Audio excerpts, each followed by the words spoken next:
Pasti kita sering bertanya-tanya dari manakah plastik itu terbuat, handphone, TV, dan juga pipa yang ada di rumah kita. Nah, semuanya itu terbuat dari bahan polimer. Terus apa sih itu polimer? Polimer merupakan kumpulan daripada monomer-monomer yang terikat melalui ikatan kimia. Manfaat polimer yang paling menonjol ialah yang pertama, berat jenis yang rendah. Ini memudahkan instalasi dan transportasi sehingga menurunkan biaya produksi. Lalu yang kedua ialah tahan terhadap korosi. Ini amat diperlukan pada pembuatan produk yang didesain agar tahan lama. Lalu yang ketiga, mudah untuk dibentuk, diisi, dan diwarnai. Jenis-jenis polimer. Yang pertama itu thermosetting.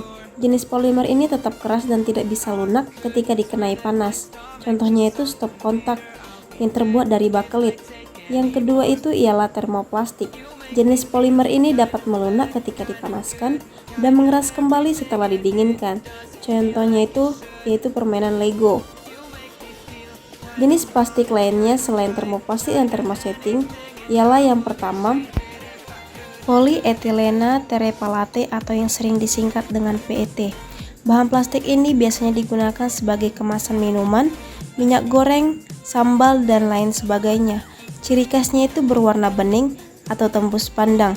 Lalu yang kedua yaitu high density polyethylene atau yang sering disingkat HDPE.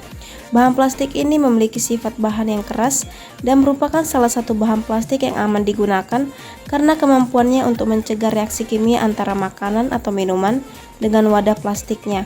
Contohnya itu botol susu, jus, yogurt yang berwarna putih, dan plastik belanja. Lalu yang ketiga, polyvinyl klorida atau PVC. Jenis plastik ini sering disebut plastik beracun karena mengandung berbagai macam bahan kimia beracun yang dapat larut dan berbahaya bagi kesehatan. Jenis plastik ini biasanya digunakan untuk pipa air, ubin, kabel listrik, dan mainan anak-anak. Yang keempat itu ialah low density polyethylene atau yang sering disingkat dengan LDPE. Bahan atau jenis plastik ini memiliki daya resistensi atau perlindungan yang baik terhadap reaksi kimia. Biasanya, jenis plastik ini disimbolkan dengan kode angka 4. LDPE sering dipakai sebagai kantong belanja, plastik kemasan, pembungkus makanan segar, dan botol-botol yang lembek.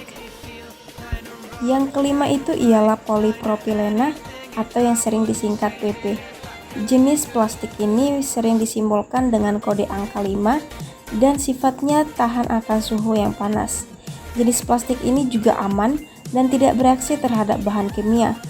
Beberapa aplikasi yang bisa kita ketahui yaitu pada kotak makanan, botol minuman, botol obat, pipet, dan lain sebagainya.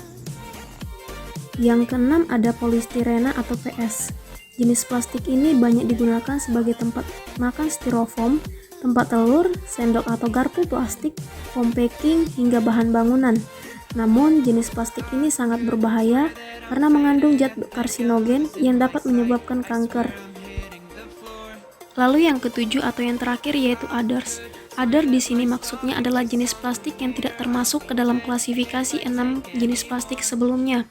Penggunaan jenis plastik ini untuk makanan atau minuman sangat berbahaya karena bisa menghasilkan racun bisphenol A atau BPA. Namun masih sering saja penggunaan plastik ini digunakan untuk botol minum bayi, botol minum olahraga, dan lain sebagainya. Dan biasanya digunakan untuk case HP dan juga CD. Selanjutnya yaitu deformasi polimer. Deformasi merupakan perubahan wujud ataupun perubahan bentuk. Deformasi polimer terbagi atas dua jenis. Yang pertama deformasi elastis, yaitu perubahan yang terjadi pada material bila ada gaya yang bekerja serta akan kembali ke bentuk semula bila gayanya ditiadakan atau dihilangkan. Lalu yang kedua yaitu deformasi plastis, yaitu perubahan bentuk yang terjadi secara permanen walaupun beban atau gaya yang bekerja ditiadakan dan dihilangkan. Sifat-sifat polimer. Yang pertama itu semakin panjang rantai polimer, maka kekuatan dan titik leleh senyawanya semakin tinggi. Yang kedua, rantai polimer yang memiliki cabang banyak akan memiliki daya regang rendah yang disertai mudahnya material tersebut meleleh. Yang ketiga, semakin banyak ikatan silang yang dimiliki maka akan semakin mudah patah material tersebut. Proses polimerisasi. Yang pertama itu ialah kondensasi, yaitu reaksi yang terjadi jika dua atau lebih monomer bergabung membentuk molekul besar sambil melepaskan molekul kecil seperti H2O, NH3, dan HCl. Contohnya itu ialah monomer metanol dan juga ethanoic acid akan menghasilkan metil etanoat dan juga hasil sampingnya yaitu H2O atau air. Yang kedua ialah adisi. Adisi merupakan reaksi pembentukan polimer dari monomer yang berikatan rangkap menjadi ikatan tunggal. Ciri khasnya itu monomernya termasuk senyawa tidak jenuh atau alkena dan nama polimernya juga merupakan polialkena. Contohnya dua monomer etilena yang memutus ikatan rangkapnya menjadi polietilena. Selanjutnya aplikasi daripada polimer. Yang pertama itu polimer komersial atau commodity polimer. Polimer ini dihasilkan di negara berkembang, harganya murah dan banyak dipakai dalam kehidupan sehari-hari. Contohnya itu PE, PP, PS, PVC, dan melamin. Aplikasi polimer yang kedua yaitu polimer teknik atau engineering polimer. Polimer ini sebagian dihasilkan di negara berkembang, sebagian lagi di negara maju. Polimer ini cukup mahal dan canggih dengan sifat mekanik yang unggul dan daya tahan yang lebih baik. Polimer ini banyak dipakai dalam bidang transportasi, bahan bangunan, barang-barang listrik, elektronik, mesin-mesin industri, dan barang-barang konsumsi. Contohnya itu nilon, polikarbonat, polisulfon, dan polyester. Yang terakhir yaitu polimer fungsional. Polimer ini dihasilkan dan dikembangkan di negara maju dan dibuat untuk tujuan khusus dengan produksinya dalam skala kecil. Contohnya itu Kevlar, Nomex, Textura, polimer penghantar arus dan foton, polimer pekat cahaya, membran, dan biopolimer. Selanjutnya kita akan membahas teknik pembuatan polimer. Yang pertama itu ialah injection molding. Proses injection molding seperti jarum suntik, di mana lelehan plastik atau butiran polimer disuntikkan ke dalam mold atau cetakan yang tertutup rapat yang berada dalam mesin, sehingga lelehan tersebut memenuhi ruang yang berada pada mold itu sesuai dengan bentuk produk yang diinginkan.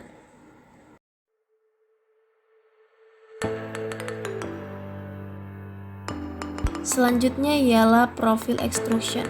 Proses ini dimulai dari hopper yang dimasukkan bahan plastik atau serpihan butiran plastik ke dalam barrel ekstrudel. Bahan ini secara bertahap dilelehkan oleh energi mekanik yang dihasilkan oleh sekrup berputar dan oleh pemanas diatur sepanjang laras. Polimer cair kemudian dipaksa menjadi dadu yang membentuk polimer menjadi bentuk yang mengeras selama pendinginan. Ekstruksi menghasilkan barang-barang seperti pipa, tabung, pagar, bingkai jendela, dan masih banyak lagi. Selanjutnya yaitu proses blow molding.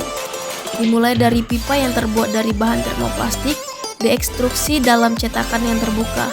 Kedua ujung plastik tersebut terjepit dan tertutup ketika cetakan ditutup, dan udara dialirkan ke dalam pipa kosong tersebut melalui pipa pusat dalam kepala cetakan. Udara tekan mengembangkan plastik sehingga melekat pada dinding cetakan.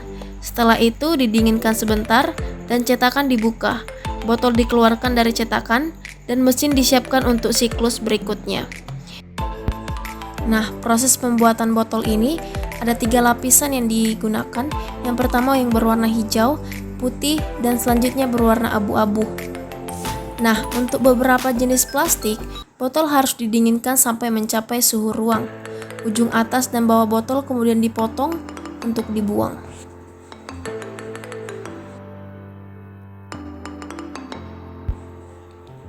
Lalu ada proses blow molding lainnya, yaitu untuk jenis botol yang bervolume tinggi.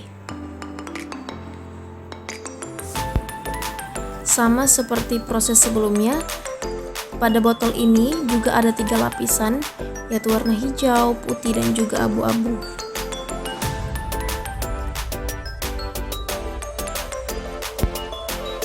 Nah, ini merupakan contoh produk dari proses blow molding sebelumnya yang bervolume tinggi, yang diambil dari polimer PET. Yang pertamanya dibentuk seperti pipa kecil, yang nantinya pipa ini akan dimasukkan udara yang kemudian akan mengembang membentuk cetakannya.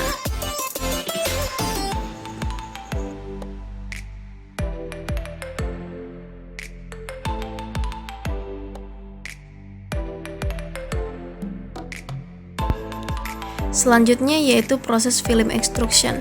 Lelehan yang dimasukkan ke dalam wadah akan ditarik ke atas, membentuk suatu lembaran-lembaran.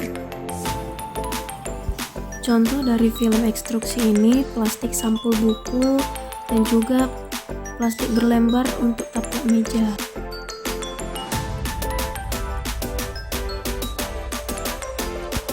Demikian video penjelasan singkat tentang polimer. Kami undur diri, sekian dan terima kasih.